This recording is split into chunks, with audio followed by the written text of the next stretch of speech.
Numbi azalaki général awa na mboko. John Numbi tango kaka makambo nyonso bandi tango Shebe ya kufi. Yombo ya Shebe ya babandi kolanda te azalaki soupçonné. Azali parmi bateau bali lokola soupçonné principal, inculpé principal na kati lokwa.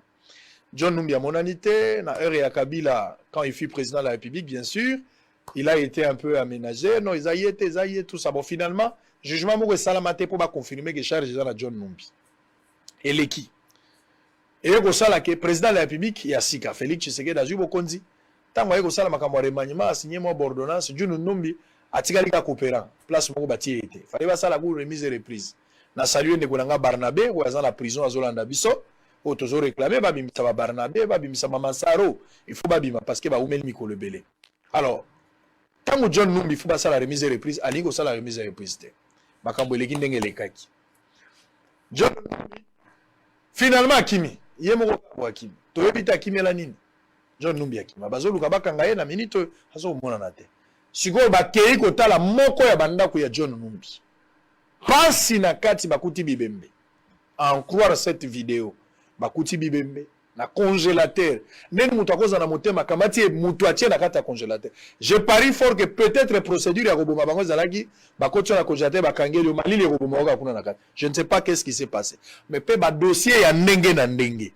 ya ba Shebe ya ba Eric Leng ya ndenge na ndenge analyse nini yo tali John Numbi le puissant na kati ya armée lelo azomona na te mais ba révélation ya modèle au moni ya ndenge et loko liboso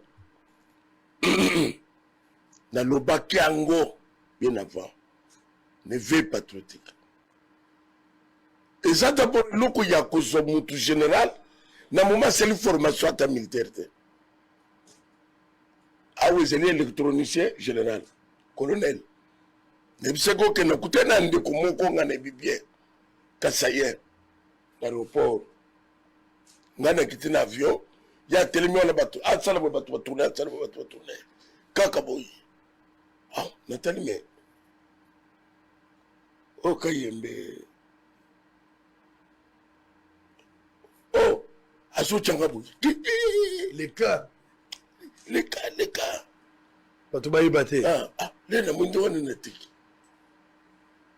alors lena keina ulingo revesengai siko kutinga ba place wana leka ah ba yebi na za ba ka teke na za kasaye kuneza kayem tung alors na Monique mais motoyo uya sare ko ya kusenga biso ba mwa akomi na grade abo et bandika voilà armée oyo Kabila tshela biso Numbi bazali sont des criminels. Les tout ça que le baki batoyo basaki na politique basaki ko sala hote. Bango ba yaki bazombongo. Bango ba yaki ba piye mboka. Ko piye mboka ezali ya oya lingo sala bobeta ye. Wali lingo sala pa bobo maye ko sala boy. Est-ce que vous vous rendez compte sango? Mutoko sa na arsenal. Na ndakula ina lupango na ye. Azaye mokote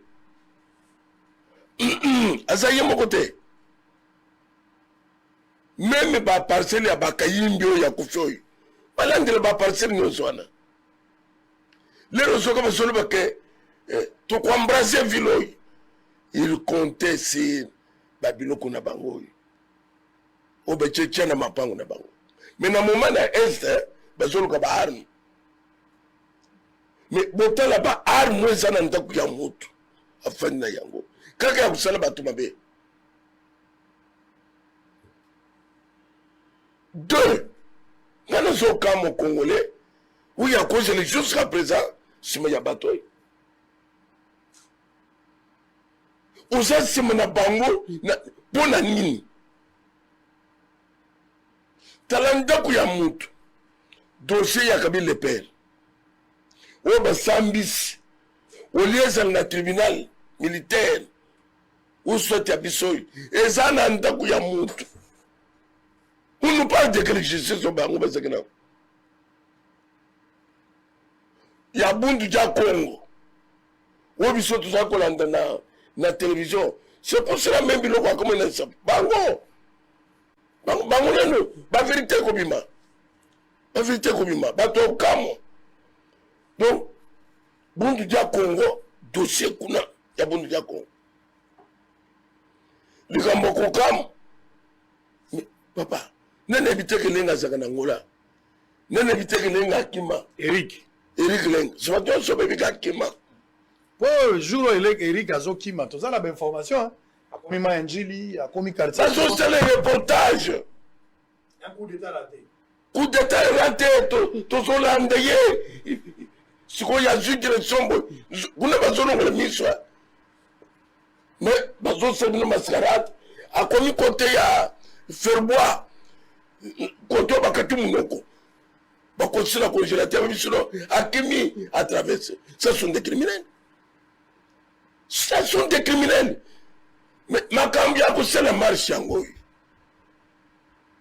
awa l'état-major nyonso ba parti politique normal. Mais papa ngana sokamo dans un pays bakuti biloko aboye bato afandi calme comme c'est le resate biloko ya kotombokela biloko ya kosala ba déclaration biloko ya kosala ba marche basaka marche te biloko kopesa kanda yango te bango bazozela seni ya président seni wana nde ezopesa bango kanda mais oyo bazobomba ndeko na bino na congélateur ndo omoni baweli mbangu na ba parlementaire bosala loi ata bomaki avant ata babomi après basambisa ye te. C'est à cause de ça. Vous croyez que cet homme peut faire ces choses sans bénédiction? Les joueurs sont salma mkunzamura zawab. Voyez, c'est l'organisation bien établie. Ba photo nyonso wana ba congolais boni ba kufina mboko na ba. Donc avant babo moyo ba kanyo photo. Ba yeba kiteke kobima. Ba kiteke kobima. Wakatolie mbuba na sama iposoli makali. Ikolo. Maintenant. Ba c'est qu'on a besoin ba défendre ba to bazana ba na passe justice za bienté.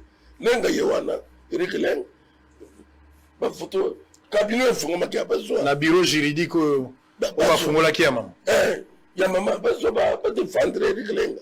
Donc c'est pour vous dire que bango bazana les soko pesa ba to hote et loko numbi akimaki à sentir que kolongo na ngai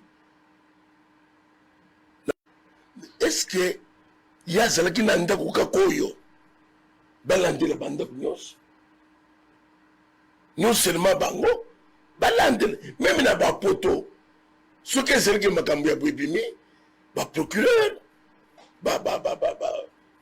justice militaire ekomana kosala bapersécution na bandako ya bato wana batala sekwa nini eza kuna mikolo euti oleka na résidence moko mpe ya numbi na lubumbashi balandelaki bakutaki mpe armement moko ya makasi tolobake bando préparé coup d'état te bato wana mpona sosaka baso ekobeba ngala sobiso bango na mutu na bango bazalaki na eloko bazali kovise lelo zono bazokake Félix marionnette mutu na ya mosala le nyonso lingolongola tokolongola ye ne croyez pas que makambo ekende ndenge ezokende boyi ne se passe à 1 mois ne se passe à 3 mois ne se passe à 4 mois. Tu créer le comme tu bomiye, tu créer le comme tu as fait accident, tu créer le comme tu as un avion, alors tu récupérer par les armes. Non, tout n'a pas c'était ça. Bilo bandengwana. Zambe mutu azaka to que ne confondre bango. Et puis ce que beaucoup de gens pas ensemble. Beaucoup cela on va plan nyos. Mais plan na bino les aussi mbate. Mutu azo confondre bango c'est Dieu. Makamana no limité.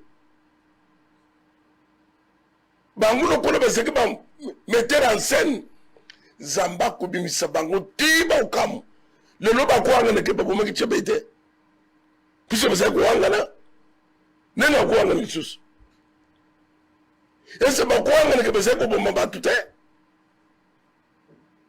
ekozala montage moko politique te Félix Tshisekedi akamati bato batie babiloko tout ça pour s'attaquer na Dieu. Félix aza na culture wana te politique ande wana Félix aza nango te politique ande wana eza na bango na Félix te donc pour Félix le moment aza na politique ya mensonge ya montage ya ceci non soki ezalaki wana aza na pouvoir na bambulo ya sali abomi nani donc pour le moment on a exigé la perquisition là bandako presque officier oui militaire rebelle c'est possible même la kingakati au lobby même la kingakati la perquisition oui arme ko yupe ko bima on dit que Zouma est en prison Zouma est en prison ko ba uti ko senga la liberté provisoire pour na malade on dit que Sarkozy est en prison na ibike bakanga Sarkozy mais lui c'est qui mais cette histoire vraiment dérange. Il y a Zanan. Où tu connais pas pour Alpha Condé? Nakita Tcheboui. Papa, n'habitez Congolais, il faut mon macamonine. Oh, allez, il faut mon macamonine. Toi, l'oba. Donc, pas seulement mon macam, il y a besoin. Où est ça, Natinete? Mais macam normal, on ne fait pas la voûte. Papa Nangaï, ba congélateur besoin de chabat. Où il nous a associé Yemoko sans que les salons soient na bayeba. Nana yambaka ba je na pe perdre. Ngai. Na biro na yo. J'ai des images. Na biro na yo. Na ça na ba image. Ya ba jeune pe perdre. Na maloba. Nous avons des choses. Nous savons déjà que Biloko est allé. Dans le moment où il est trop bête à monter en prison, nous sommes. Oyambi bango tango éveil patriotique ou bien tango zagi na bango. L'éveil patriotique, même si on tout ça en matière. Naza comme ce que papa n'a pas PPRD, ce n'est pas un secret. De grâce que nous avons des images. Yamakamo Banobaki. C'était ça leur système. Pour faire peur aux gens,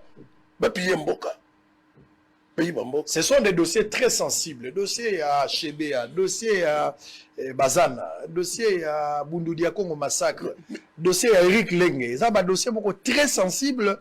Lenge a quand même tout le monde que Arma Tungulu. Arma Tungulu. Qu'on utilise quand même Arma Tungulu. J'étais dans le fleuve. Arma Tungulu, pas comme dans le cimetière Nîmes. Tout ça, vous croyez que ça va passer comme ça? Ça va passer comme ça. Après, toi, le peuple sur la télévision, le peuple sur l'homme. Son idée, conscience chargée. Donc, on ne va pas convaincre le peuple congolais. Mais tout ça, la démocratie. Mais démocratie, il y a solo, et il y a Kokanga, démocratie, c'est quoi Kokanga? Bon, Zouma n'est pas dans la démocratie, ça t'est. Sarkozy n'est pas dans la démocratie. Ça dit, selon le monde, on a que le régime a passé, na pouvoir de Félix Bako le belo côté. Selon le Fouba Kangaminoko. Alors que la démocratie, contradiction, il faut ça. Il y a un billet de reprocher dans le pouvoir actuel. Il y a contradiction. Non, contradiction na bangote, batum sousou. Bako c'est le son de la contradiction. Ah, Fayoulou, Mozitou, c'est bon. Là, encore, c'est yo que bande que nous sommes, c'est PPRD. Contradiction, parce que ça les gagne. Bango na momoyo, congé. Il y a 50 ans. Régime passé, il faut pas qu'il y ait des congé il y a 50 ans. Oui, ne peuvent pas parler. Les Mobutu Longo. Ou l'antenne débat, il y a ton Mobutu dans la télévision. La plupart va qu'il exil. Non, même Bawo Tigala. Bawo peut me soubattre là qui a. Ils sont dans le débat. Pas ton Mobutu, il se comporter très bien. C'est pas mon qui te le banin. Tiens, Bawo Misu Makas. Baso ya pe baso le kelebele ka pesa ke bela mongo yo ya kina yango. Mongo bino bo ya kina bo yawa ye loko te na maboko. Valise malongo ezate. Mais les lobes sont vendus pour que ça tout le monde. Au bout, il y a qui n'a rien. C'est inhumain, c'est inhumain. Ce que je vis comme image, Nakan Kokolo, ce que j'ai vu là, c'est inhumain. Vraiment, je suis en train de bouger un peu. Je suis en train de bouger pour voir des éléments nouveaux autour de tous ces dossiers. C'est inhumain. Ouais. Numbi va lancer mandat international. Mandat d'arrêt international. Mandat d'arrêt international. Bisika Numbi a saliba kange besoin de la Congo. Aya kusambao. Numbi nda koloba na organisation la bango basakina banani. Puisque mutu akoze na minduki ndengo anete sanke mukuzambo kayiba ke minduki sakuna ebele boy. Un individu n'entend na ye na lupango na ye. Makambo toke na mona ndengo ça fait mal, ça révolte. Ça doit révolter. Na cadre fait patriotique, nous exigeons ça. Mandat d'arrêt international, nous allons lancer pour la Numbi. John Numbi portait disparu jusqu'à présent, place à Zaïza Gomonanate, mais vous avez suivi dans des vidéos, armement Ezagi dans Lubumbashi, de l'autre côté aussi, trouver armement, mais cette fois-ci, avec corps sans vie humaine. C'est inhumain, c'est inhumain, c'est inhumain, alors c'est inhumain. Et avec plusieurs dossiers, Numba a été soupçonné comme auteur principal, il y a plusieurs massacres, bien qu'il n'y a pas eu un jugement où ils ont condamné officiellement, il n'a pas été auditionné officiellement, mais...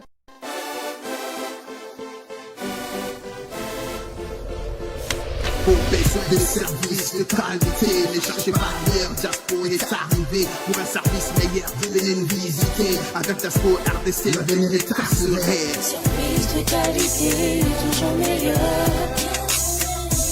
Ici tout est assuré, et nulle part ailleurs. Dans le monde multimédia, nous sommes leaders.